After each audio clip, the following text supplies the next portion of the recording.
switching sa main contact. Hello mga ka-busy mind. So may nag-comment sa ating nakaraan na video na yung magnetic contactor pwede ba daw gamitin sa single phase na power supply. So ang sagot ko dyan ay pwede.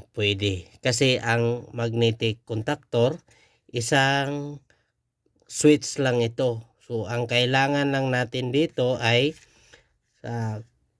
mas-supplyan yung E1 at saka ito kasi yun ang nagpa-energize sa ating main contact ng ating magnetic contactor. So kailangan siyang supplyan natin ng 220 or 24 volts. So depende sa magnetic contactor.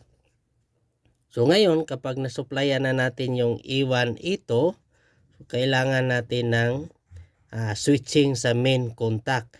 Halimbawa, kung makikita natin diyan may line 1, line 2, line 3. So dito natin ilagay ang ating line side.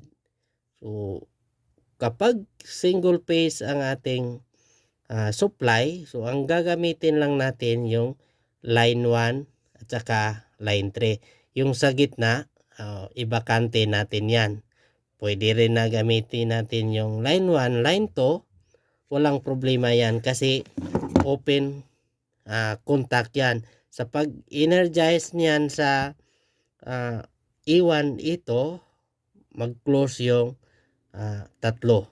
Mag-contact na yan. So, yan lang ang tandaan natin.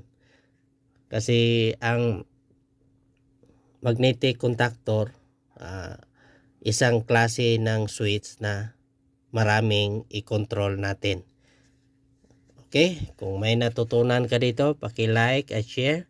At huwag nyo nang kalimutan na i-follow nyo ko. Okay? Bye-bye mga ka-busy mind.